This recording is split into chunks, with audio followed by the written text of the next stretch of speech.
जय हिंद दोस्तों, आपका स्वागत है हमारे YouTube channel learning point with Abhishek में। अगर आप चैनल पर नए हैं तो चैनल को सब्सक्राइब कर लीजिए और बेल आइकन प्रेस कीजिए ताकि आपको डेली डिक्टेशन मिल सके। 90 शब्द प्रति मिनट डिक्टेशन स्टार्ट। हाल ही में IPCC ने जलवायु परिवर्तन पर एक रिपोर्ट जारी करते हुए समूचे विश्व को इस बात से आगाह किया है कि अगर हमने समय रहते गंभीरता से जलवायु परिवर्तन से निपटने के लिए काम नहीं किया तो भविष्य में इसके बहुत भयानक परिणाम होंगे। रिपोर्ट में कहा गया है कि वर्तमान में वैश्विक तापमान 1.1 डिग्री सेल्सियस बढ़ चुका है और अगले 20 सालों तक यह 1.5 डिग्री सेल्सियस तक पहुंच जाएगा।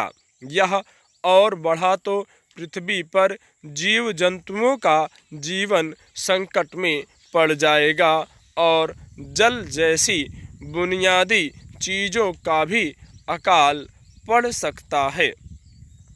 यह बात जानकर हैरानी होगी कि रिपोर्ट में वैश्विक तापमान बढ़ने का मुख्य कारण विवेकशील मानव ही है, जिसने विकास की अंधाधुंध दौड़ के चलते प्रकृति का बेहिसाब दोहन किया है, जिसका परिणाम आज यह है कि जंगल आग की जद में हैं, वहीं ग्लेशियर तेजी से पिघल रहे हैं।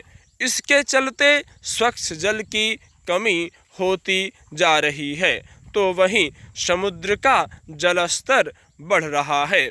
यही हाल रहा तो तट पर बसे शहर भविष्य में डूबने की कगार पर होंगे।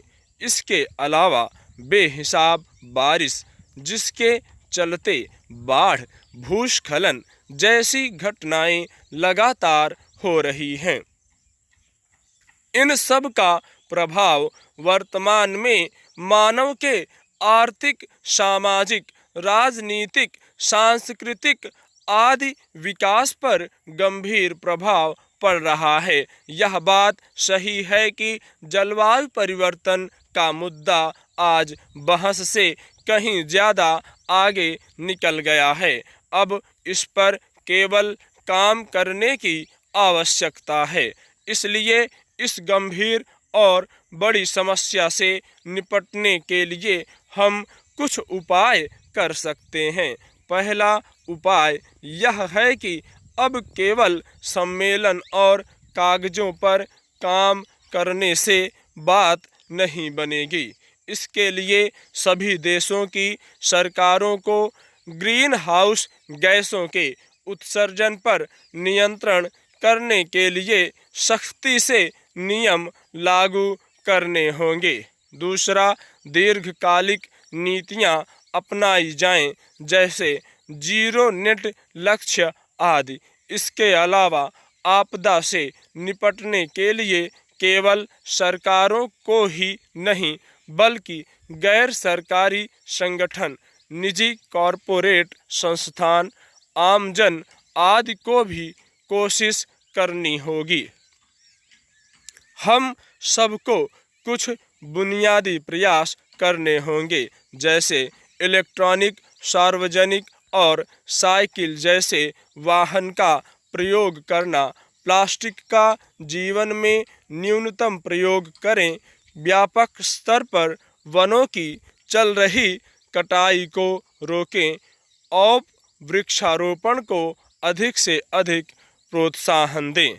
जलवायु परिवर्तन को बुनियादी शिक्षा से लेकर उच्च शिक्षा के पाठ्यक्रमों में शामिल किया जाना चाहिए। साथ ही सकारात्मक प्रतिस्पर्धा को प्रोत्साहन देना चाहिए।